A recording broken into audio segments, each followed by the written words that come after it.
Bonjour à tous et bienvenue.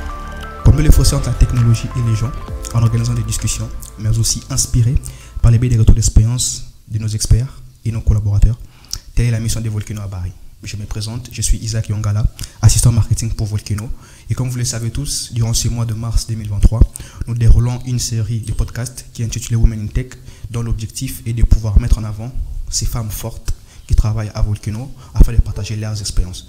Aujourd'hui, j'ai une invitée de marque avec moi qui va nous partager son savoir. Bonjour Ngoné. Bonjour Isaac. Comment tu vas? Je vais bien et toi?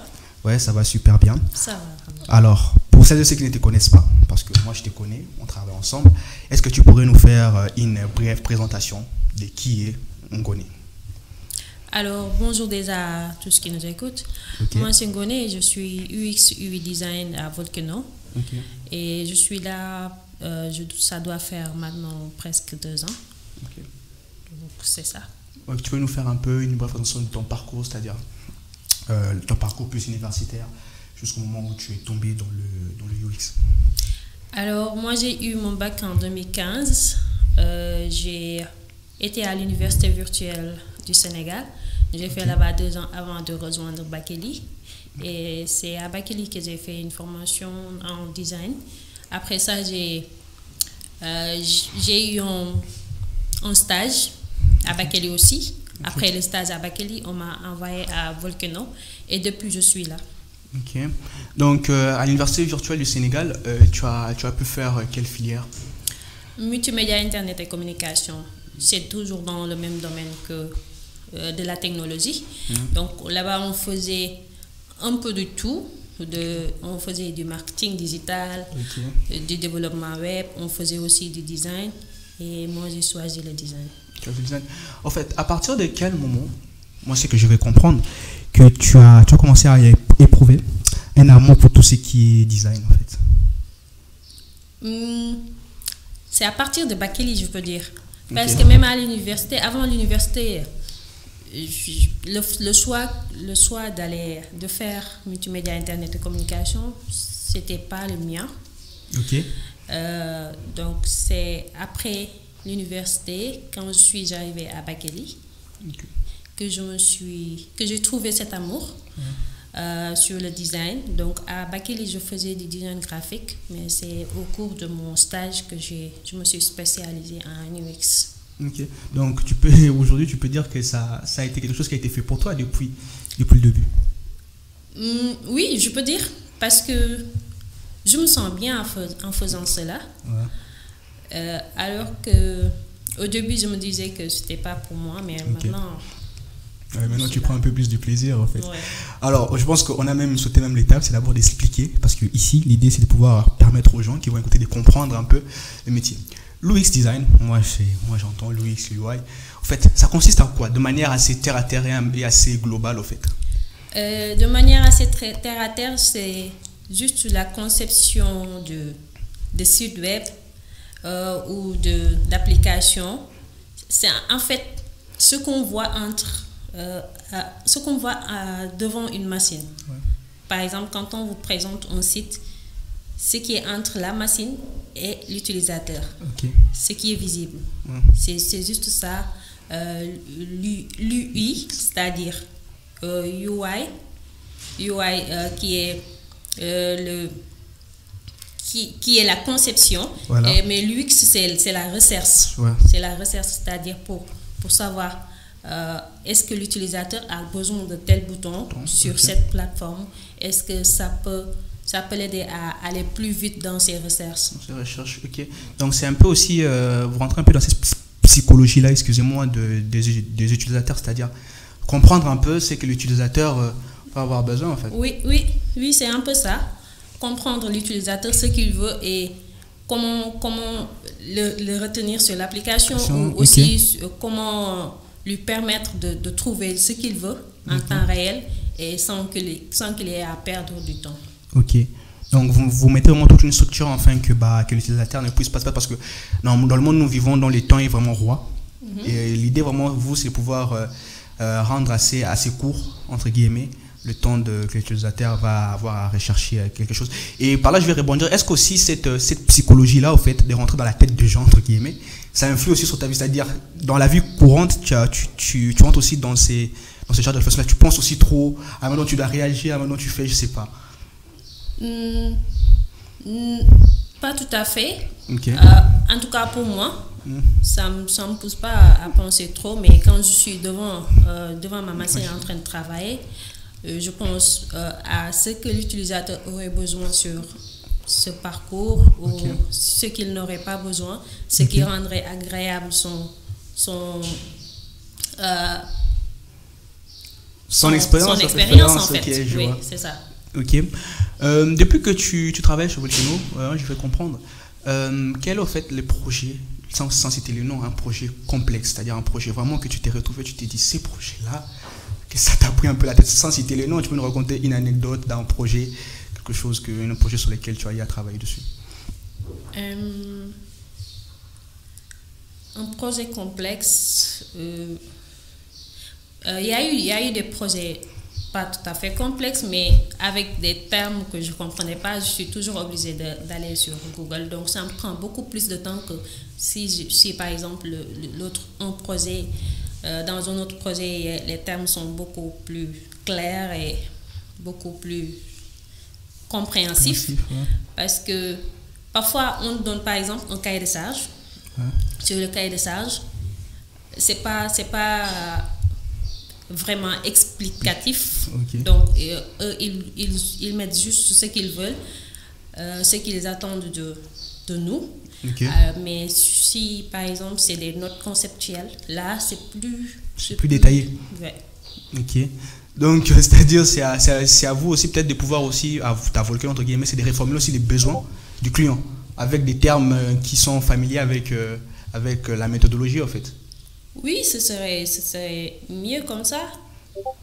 Mais même s'ils ne le font pas, parce que parfois aussi, il y a le manque de temps, parfois, ils ont les projets un peu plus tard et on doit envoyer, par exemple, les présentations. Donc là, on n'aura pas le temps de faire des notes conceptuelles. On est obligé de travailler dessus. Ok. En parlant de projet, j'ai une question en fait.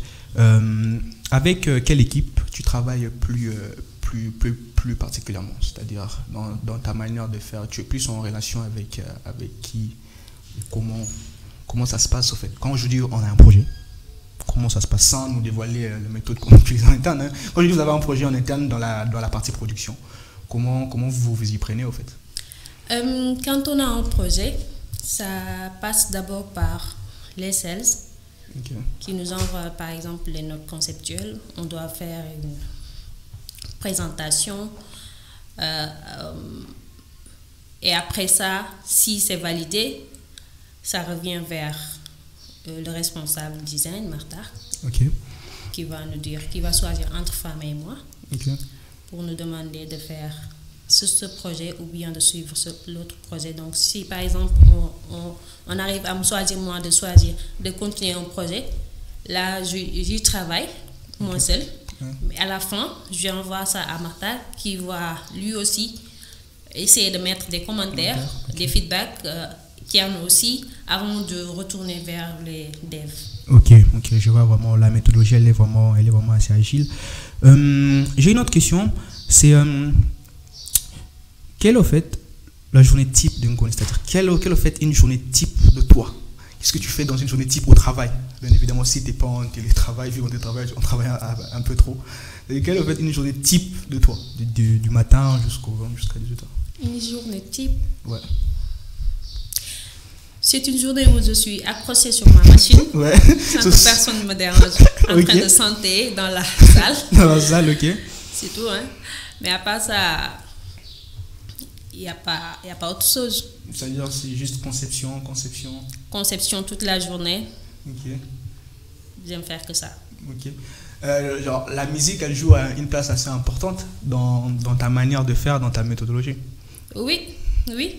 Ça m'aide à me concentrer, à me détendre, à ne pas penser aux autres qui sont dans la salle et surtout à ne pas les écouter non plus parce que parfois ils dérangent. Okay. Donc, ça joue. Ok. En préparant cette émission, moi j'ai ma conception, je sais pas, je vais essayer de le partager avec toi. J'ai souvent l'impression que les femmes qui se spécialisent plus, les femmes sont plus, entre guillemets, ont plus de compétences en UX et UI que les hommes, je sais pas. C'est peut-être de mon expérience à moi, mais aujourd'hui quand je vois aujourd'hui, à Volcano, à Bakili, les femmes sont prédominantes dans ces domaines-là de UX, en fait. Qu'est-ce que toi tu en penses, en fait? Je pense que la notion de créativité, elle est assez ancrée chez les femmes. Moi, je ne le vois pas de ce point. Je sais pas. Bah après, moi, parce que d'habitude, les UX, UI designers que je vois sont souvent des hommes. Donc, à part Volcano ici, j'en vois presque pas. Donc, je sais pas. Mais peut-être aussi qu'il y a cette notion de créativité qui pousse aussi aux femmes de s'y intéresser. Ok, on va commencer un peu, glisser un peu dans une phase, en fait, parce que l'idée quand on prend des invités, c'est de rentrer dans une phase un peu personnelle pour essayer un peu de la connaître. Est-ce qu'en fait, en choisissant ces métiers, entre guillemets, que l'UX design, est-ce que tu as pu douter? C'est-à-dire, à un moment donné, tu te dis, est-ce que c'est vraiment fait pour moi?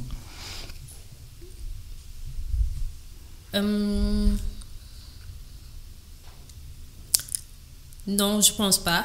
Le design, en général, quand je choisissais le design, avant de venir à Bakili, j'ai douté. Mais quand j'ai choisi le UX design, j'ai pas douté. Pour toi, ça a été quelque chose d'assez clair dans ta tête, c'est-à-dire? Oui. Parce que là, je savais déjà faire du design. J'ai aussi eu à faire des graphic design, faire des visuels et tout. Moi, dans ma tête, je me disais que je ne peux pas sortir du design, mais le graphic design, c'est fini avec moi. C'est fini, ok. Donc, c'était soit je m'enfonce à faire le UX design, soit j'abandonne le design. Et je ne voulais pas abandonner le design. Ok. En fait, quand tu parles, il y a une idée qui me vient à l'esprit. C'est parce que toi, tu as fait l'UVS, c'est-à-dire c'est changement entre l'UVS et Bakili.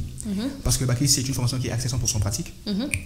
Il n'y a pas eu au fait un gap qui séparait le deux, c'est-à-dire quand tu as acquis l'UVS, tu es venu à Bakili pour suivre une formation, ou bien pour toi c'était des méthodologies qui sont assez pareilles, ou bien s'il y a vraiment un gap parce que souvent on a souvent l'habitude d'entendre des étudiantes qui quittent un peu le système classique pour venir vers tout ce qui est formation, ils sentent un peu ces décalages-là au fait.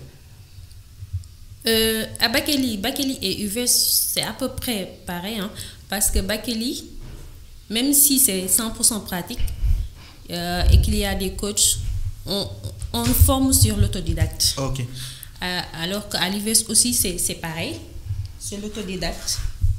Du coup, c'est un peu pareil, on peut dire. Ok. Aujourd'hui, quand tu regardes en arrière, depuis que tu t'es lancé dans ces domaines, quel enseignement tu tires au fait? C'est-à-dire, qu'est-ce que tu t'es dit en te regardant dès en arrière? Qu'est-ce que tu te dis aujourd'hui? C'est-à-dire, quelles sont les leçons que tu as pu tirer en ayant choisi ce domaine? D'abord, je regrette de ne pas venir à Bakili plus tôt. Ok, c'est ça que tu regrettes. Parce que j'ai passé 2 ans de ma vie à l'UVS qui m'ont servi presque à rien. Ok. Après ça, je me suis vue grandir. Ok. D'abord sur le plan professionnel. Ok. Et sur l'expérience aussi. Ok. C'est ça. Ouais, c'est un peu cette leçon que tu aimerais tirer. Quelle est aujourd'hui, c'est l'habitude quand on reçoit des invités, on leur pose cette question-là. Quelle est en fait la plus grande peur que tu as aujourd'hui? C'est-à-dire une incertitude, une chose que tu essayes de vaincre. C'est-à-dire une peur, quelque chose que tu essayes au quotidien de pouvoir vaincre en fait. Quelque chose en moi. Ouais, une peur, une incertitude. Parce que nous tous, je pense qu'on a en fait quelque chose qu'on redoute le plus en fait. C'est-à-dire que ça peut être peut-être quelque chose d'assez c'est-à-dire une loi que tu évites de pouvoir transgresser, c'est-à-dire quelque chose que tu évites au fait de faire une chose que tu crains. Je dirais l'échec. Ok. C'est quelque chose vraiment que tu as peur au fait. Oui. Tu as peur de l'échec. Ok. Alors, il y a une autre question. C'est aujourd'hui, aux femmes qui s'élancent aujourd'hui dans le métier de nouvelles technologies, tout ce qui est technologie entre guillemets, quel est le conseil, par les biais de ta petite expérience, que tu aimerais les renvoyer au fait? Alors, je leur dis de ne pas attendre. Ok. Qu'elles foncent et qu'elles n'écoutent pas ceux qui disent que c'est pas un métier pour les femmes. C'est un métier pour tout le monde en fait. C'est fait pour tout le monde. Okay. Tant qu'on y est, on peut le faire. Okay. Il y a des formations qui nous permettent de progresser là-dessus. Donc, foncez et n'hésitez pas. Ok, c'est vraiment un message inspirant. Donc, l'idée, c'est vraiment de foncer, de ne pas avoir peur. Et c'est tout ça. Qu'est-ce qu'on peut te souhaiter pour la suite? C'est-à-dire, qu'est-ce qu'on peut te souhaiter? Quelle bonne chose qu'on peut te souhaiter? Tout ce qu'il y a de bon. Tout ce qu'il y a de bon. Et on n'a pas parlé. En fait, en préparant l'émission, j'ai vu que tu as une passion inconditionnelle pour le football, en fait. Ça, c'est un point que je ne pouvais pas finir sans qu'on puisse parler de ça. D'où est venue cette passion pour le foot? Parce que on a souvent tendance à dire, ah ouais, les femmes qui aiment du foot, c'est assez rare, entre guillemets. Mais en fait, toi, c'est vraiment en fait quelque chose qui tient. D'où est venue cette passion-là, en fait, pour le foot? De mes frères. De tes frères, ok. De mes frères, ça m'est venu de mes frères. C'est depuis petit, en fait. Je suivais le foot depuis petit, mais je me concentrais pas là-dessus. Mais c'est un peu récemment, je pense, à peu près 5-7 ans, que je me suis vraiment concentrée là-dessus. Et c'est quoi le club que tu aimes le plus? Liverpool. Liverpool? Depuis quelle année?